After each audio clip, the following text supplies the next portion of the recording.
You know what makes a truly great ghost story? It's not just about the jump scares.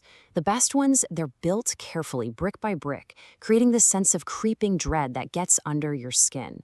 So today we're going to take apart a classic story about a haunted school and see exactly how it pulls off its chilling illusion. So the story doesn't waste a single second. Right out of the gate, we get this warning from a character, Mangal Chacha. And this isn't just a throwaway line. It's the foundation for the entire creepy atmosphere. The storyteller is planting that seed of fear and folklore in our minds right from the start. All right, so let's set the scene. We meet our two main guys, Ramu, who's young and looking for a job, and his older companion, Mangal Chacha.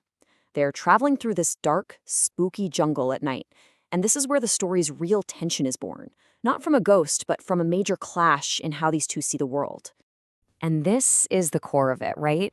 You've got Ramu, the total skeptic, who's practically laughing at the idea of ghosts. And then you have Mangal Chacha, who represents that older wisdom, that intuition that says, hey, maybe we should respect the unknown. This disagreement is the engine for the whole story, pulling us back and forth between what's real and what isn't. So, a storm hits, of course it does, and they see a light off in the distance. It's a school. Now, to Ramu, this is great news. A roof, a dry place, a perfectly logical solution. But for Mangal Chacha, and for us, massive alarm bells start ringing. This is where the main illusion, the chalawa, really begins to take hold. I mean, just think about it. A school in the middle of a dense jungle? A school needs a town, it needs kids, it needs a reason to be there. The fact that it's so isolated is just plain wrong. But Ramu is so focused on staying dry that he completely blows past all these giant, unsettling red flags. And yeah, this just lays it all out perfectly. Ramu sees a roof. Mangal sees a trap. Ramu's practicality is actually his biggest weakness here. He's so dead set on finding a logical answer that he becomes completely blind to the very illogical, supernatural thing happening right in front of him. Mangal's gut feeling is our guide, telling us something is very, very wrong. Okay, so let's head inside because this is where the storytelling gets really clever. The writer isn't just relying on a creepy setting anymore. Now they start using dialogue, these little verbal breadcrumbs, to layer in the clues. The people in this school are saying things that are just loaded with hidden meaning. So the schoolmaster says this, and on the surface, it sounds friendly, right? Hospitable? But listen to it again with dread in mind. Never leaves empty-handed. That sounds a lot more like a threat, doesn't it? It implies you're forced to take something with you.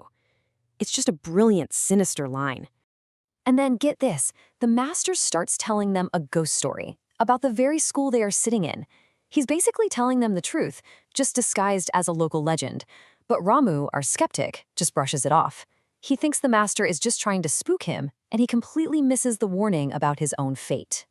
And this line from Mangal Chacha? This is the theme of the entire story, summed up perfectly. He's practically begging Ramu, and us, to look past what we think we're seeing. He's saying that these happy kids, this kind teacher, it's all just a show, a shadow play, hiding something much, much darker. So, after a really tense night, they manage to leave the school, probably feeling like they dodged a bullet. They stop at a little tea stall in a nearby village, ready to forget the whole weird experience. But it's right here, in the normal light of day, that the illusion they just survived is about to be utterly shattered.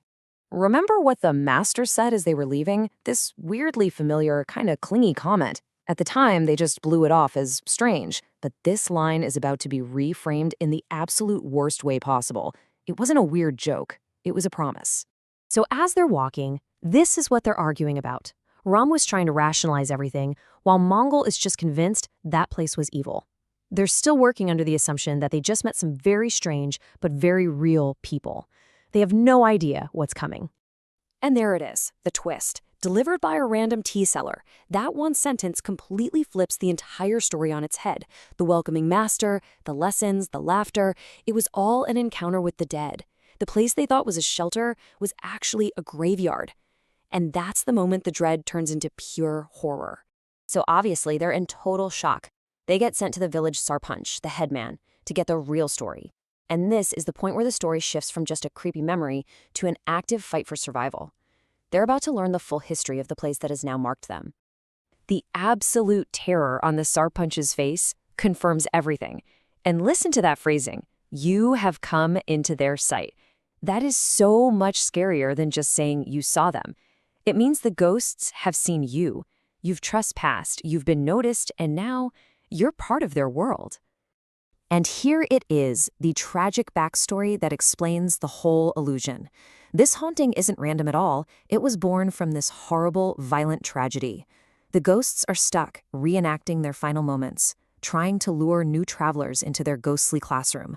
That friendly schoolhouse is just a trap to get new students. The Sarpanch gives them one tiny sliver of hope. And it is a classic horror trope, isn't it? They have one final test, one challenge to overcome. They have to survive just one more night. If they can make it to sunrise, maybe, just maybe, they'll be free. Now, the final act doesn't even happen at the haunted school. It's in the Sarpanch's old home, a place that's supposed to be safe. But we've already learned the rules of this story, haven't we? The curse isn't attached to the school anymore. It's attached to them. And that's the line that just seals their fate. The voice of a child echoing in a supposedly safe, locked room. It's such a chillingly personal threat. It means the ghosts have followed them. There's nowhere to run. The illusion of safety is gone. And now there's just the awful truth. And that's it. The final verdict is delivered. It's not an offer, it's a sentence. That friendly invitation from the night before has become a horrifying summons. They're being called to class, and attendance is mandatory. What makes this ending so effective is that there's no big dramatic fight. It just ends. The next day, we hear the Sarpanch and the tea seller talking about their disappearance. It's a quiet, tragic confirmation.